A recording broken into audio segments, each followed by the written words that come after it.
வணக்கம். 7 மணி செய்திகளை வழங்குவது நான் ஸ்ரீராம். முதலில் இந்த நேரத்திற்கான தலைப்புச் செய்திகளை பார்க்கலாம். காங்கிரஸ் செய்த தவறுகளுக்காக நாடு இன்றளவும் விலை கொடுத்து வருகிறது. உத்தரப்பிரதேச பரப்புரை கூட்டத்தில் கச்சத்தீவு பிரச்சனையை சுட்டிக்காட்டி பிரதமர் மோடி பேச்சு.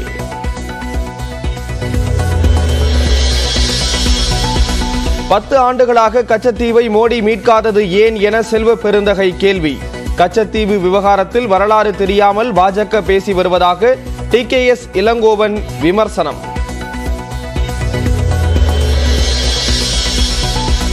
எடப்பாடி பழனிசாமியால் ஒருபோதும் பாஜகவை விமர்சிக்க முடியாது என நாமக்கல் பரப்புரை கூட்டத்தில் முதலமைச்சர் ஸ்டாலின் பேச்சு.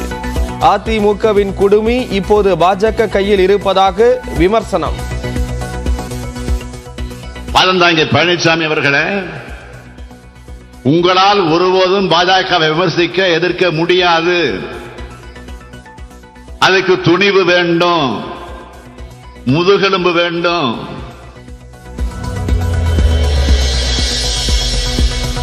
எதிர்க்கட்சிகளை பழிவாங்கும் மோடியின் செயல்பாடுகளால் இந்தியா கூட்டணியின் வலிமை அதிகரித்திருப்பதாக ஸ்டாலின் பேச்சு. ஆட்சி அதிகாரம் என்பது இருமுனை கத்தி என்பதை மறந்துவிட வேண்டாம் என்றும் பிரதமருக்கு எச்சரிக்கை. எதிர்க்கட்சிகள் மேல் ஏவி விட்டிருக்கக்கூடிய பாஜகவிற்கு நான் சொல்லிக்கொள்ள விரும்புவது, இது ரெண்டு பக்கமும் கூரான முனைகள் கொண்ட கத்தி என்பதை மறக்க வேண்டாம்னு எச்சரிக்கிறேன்.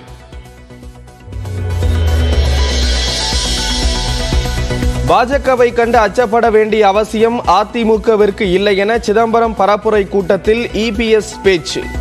தமிழ்நாட்டுக்கு எதிரான திட்டங்களை பாஜக கொண்டு வந்தால் முறியடிப்போம் என்றும் திட்டவட்டம். தமிழகத்திற்கு பாதிக்கக்கூடிய எந்த திட்டமும் மத்தியில் இருக்கின்ற பாரதிய ஜனதா ஆட்சி கொண்டு வந்தால் கடுமையாக எதிர்ப்போம், முறியடிப்போம்.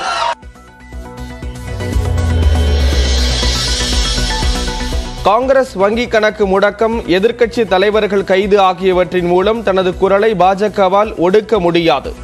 அரவிந்த் கெஜ்ரிவால் கைதை கண்டித்து டெல்லியில் நடந்த இந்தியா கூட்டணி கூட்டத்தில் ராகுல் காந்தி பேச்சு.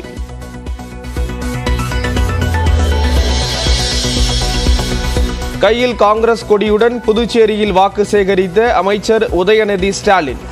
மதுரையில் பொதுமக்கள் மத்தியில் பாட்டு பாடி நாம் தமிழர் வேட்பாளருக்காக சீமான் பரப்புரை. மாற்றத்தை கொண்டு வரும் ராசாக்கா, அந்த கட்சி பார்த்து ஓட்டு போடணும் ஐயாக்கா. முயற்சி எடுக்க வேணும், முடிவு பண்ணி பார்க்க வேணும். துரோகம் செய்தவர்களால் தான் இரட்டை இலை சின்னம் பலவீனமாகி இருப்பதாக டிடிவி தினகரன் விமர்சனம். அதிமுகவை ஆதரித்து வாக்குகளை வீணாக்க வேண்டாம் என பாமக தலைவர் அன்புமணி பரப்புரை.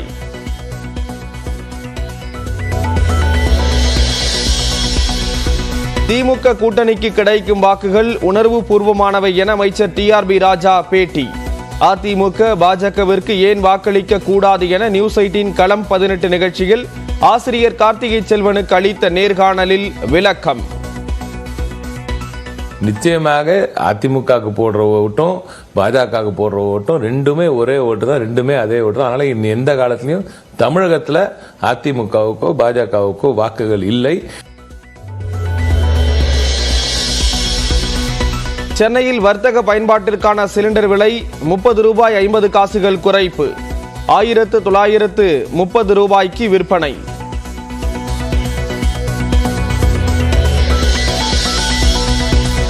போதைப் பொருள் கடத்தல் விவகாரத்தில் இயக்குனர் அமீருக்கு சம்மன்.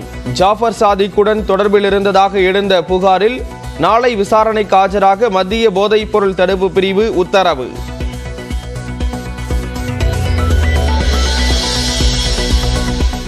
மஞ்சுமல் பாய்ஸ் திரைப்படத்தை போல கொடைக்கானலில் 100 அடி ஆழ பள்ளத்தில் தவறி விழுந்த தூத்துக்குடி இளைஞர். மற்றொரு பாதை வழியாக சென்று மீட்ட தீயணைப்புத்துறை வீரர்கள்.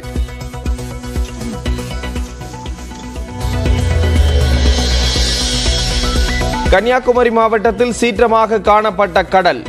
மண்டைக்காடு, ரயிமன் துறை உள்ளிட்ட கடற்கரை கிராமங்களுக்குள் கடல் நீர் புகுந்ததால் மீனவர்கள் போராட்டம்.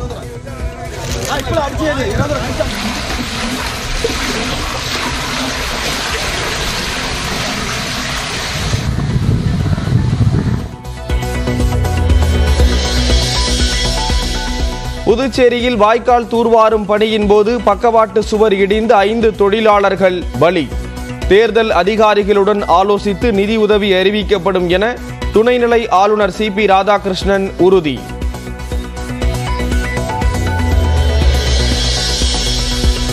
கோவை மாவட்டம் அன்னூர் அருகே காட்டன் மில்லில் தீ விபத்து. கோடிக்கணக்கான ரூபாய் மதிப்பிலான எந்திரங்கள், பருத்தி மூட்டைகள் எரிந்து நாசம்.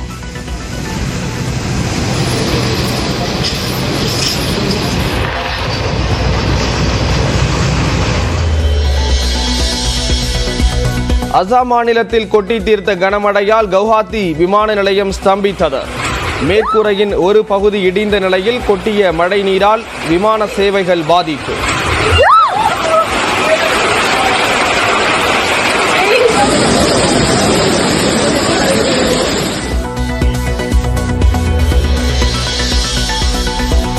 காங்கிரசுக்கு வாக்களிப்பது பாஜகவிற்கு வாக்களிப்பதற்கு சமம் என மேற்குவங்க முதல்வர் மமதா பானர்ஜி பேச்சு.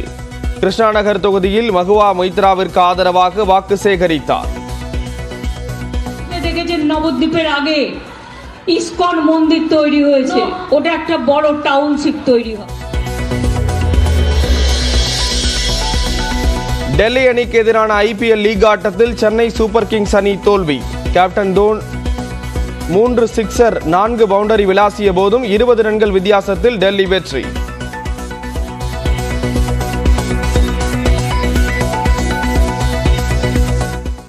காங்கிரஸ் செய்த தவறுகளுக்காக நாடு இன்றளவும் விலை கொடுத்து வருகிறது என உத்தரப்பிரதேச பரப்புரை கூட்டத்தில் கச்சத்தீவு பிரச்சனையை சுட்டிக்காட்டி பிரதமர் மோடி விமர்சித்திருக்கிறார்.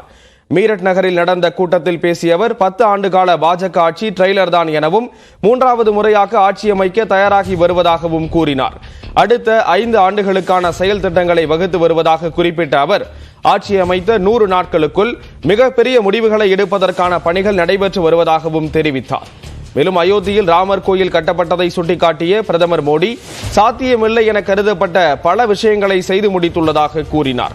பின்னர் கச்சத்தீவு விவகாரத்தை சுட்டிக்காட்டி பேசிய பிரதமர் மோடி சுதந்திரத்தின் போது இந்தியாவுடன் இருந்த ஒரு பகுதி தற்போது இல்லை எனவும் காங்கிரஸ் அரசு கச்சத்தீவை இலங்கைக்கு தாரை வார்த்து தேசவிரோத நடவடிக்கை எனவும் சாடினார். ये हमारे भारत का अभिन्न अंग रहा है, लेकिन कांग्रेस ने 4-5 दशक पहले कह दिया कि ये द्वीप तो गैर जरूरी है। ये कांग्रेस के लोगों ने, इंडिया अलायंस के साथियों ने मां भारती का एक अंग काट दिया।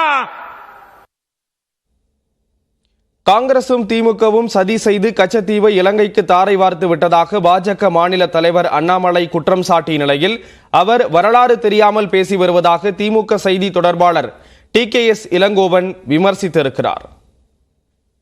மீனவ சொந்தங்கள் நீங்க கச்சத்தீவை பயன்படுத்திக்கலாம், ஒன்னும் பிரச்சனை இல்ல. நீங்க அந்த தீவுக்கு போய் வலையெல்லாம் உலர்த்தலான்னு சொல்லித்தான் 1974 தமிழகத்துல போராட்டம் வெடிக்கல. நாளை கலைஞர் கருணாநிதி ஐயாவுடைய பகுதியை சொல்லும் பொழுது உங்களுக்கு தெரியும் எந்த அளவுக்கு திருட்டுத்தனம் செய்திருக்கின்றார்கள். மக்களை அந்த நேரத்துல போராட்டம் வெடிக்க கூடாது என்பதற்காக ஆர்டிகல் 6 நாம எல்லாம் மறந்துட்டோம். 74 முடிஞ்சது, 75 முடிஞ்சது, அப்புறம் ஆர்டிகல் 6 திருட்டுத்தனமாக எடுத்திருக்கின்றார்கள். அதன் பிறகுதான் பிரச்சனை. இவங்க 74 2 அரசியல் கட்சிகள் சதி செய்து எல்லையை சுருக்கியதாலதான் பிரச்சனை. மீனவ சொந்தங்கள் இத்தனை ஆண்டு காலமாக போன எல்லைக்கு அவர்களால் போக முடியவில்லை. அண்ணாமலைக்கு அரசியல் தெளிவும் கிடையாது, அரசியல் அறிவும் கிடையாதுங்கிறது இது மூலம் நிரூபணமாகிறார். திமுக தலைவர் கலைஞர் அவர்கள் உச்ச நீதிமன்றத்தில் கச்சத்தீவை இலங்கைக்கு தாரை வார்த்தது தவறு என்று வழக்கு தொடுத்தார். 1974ஆம் ஆண்டில் இந்த ஒப்பந்தம் குறித்து நாடாளுமன்றத்தில் வந்த பொழுது கடுமையாக எதிர்த்து பேசியவர் அன்றைய திமுகவின் குழு தலைவராக இருந்த நாடாளுமன்ற உறுப்பினர் இரா செழியன். வாஜ்பாய் அவர்களும் அதை கடுமையாக எதிர்த்து பேசினார். கச்சத்தீவு நம்முடைய இந்தியாவுக்கு சொந்தமானது, அதை விட்டுத்தரக்கூடாது என்று பேசினார்.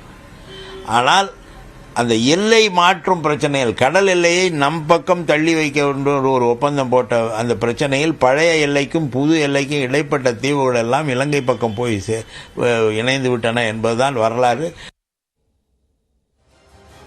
கச்சத்தீவு விவகாரம் தொடர்பாக விளக்கம் அளித்துள்ள தமிழ்நாடு காங்கிரஸ் கமிட்டி தலைவர் செல்வ பெருந்தகை தவறு என்றால் 10 ஆண்டுகளாக ஆட்சியில் இருந்த பாஜக ஏன் கச்சத்தீவை மீட்கவில்லை என்று வினவினார். எந்த பகுதியை கொடுத்து விட்டு எந்த பகுதியை எடுத்திருக்கிறார்கள் இந்த வரலாறு மோடிக்கு தெரியுமா, அண்ணாமலைக்கு தெரியுமான்னு கேளுங்க.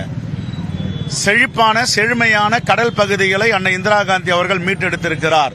விஞ்ஞான ரீதியாக அணுகி எடுக்க வேண்டிய இடத்தை எடுத்து கொடுக்க வேண்டியதை கொடுத்திருக்கிறார். 10 ஆண்டுகள் ஆட்சிக்கு வரதை ஏன் மீட்டெடுக்கல கச்சத்தீவை? நீங்க என்ன சொன்னீங்க? எல்லோரும் தவறு செய்திருக்கிறார்கள். நான் ஆட்சிக்கு வந்தால் 6 மாதத்தில் தலைகீழாக மாற்றுவேன், தவறுகளை எல்லாம் சரி செய்வேன் சொன்னீங்களே, அது தவறா இருந்தா சரி செஞ்சிருக்க வேண்டியதானே? ஆட்சி அதிகாரம்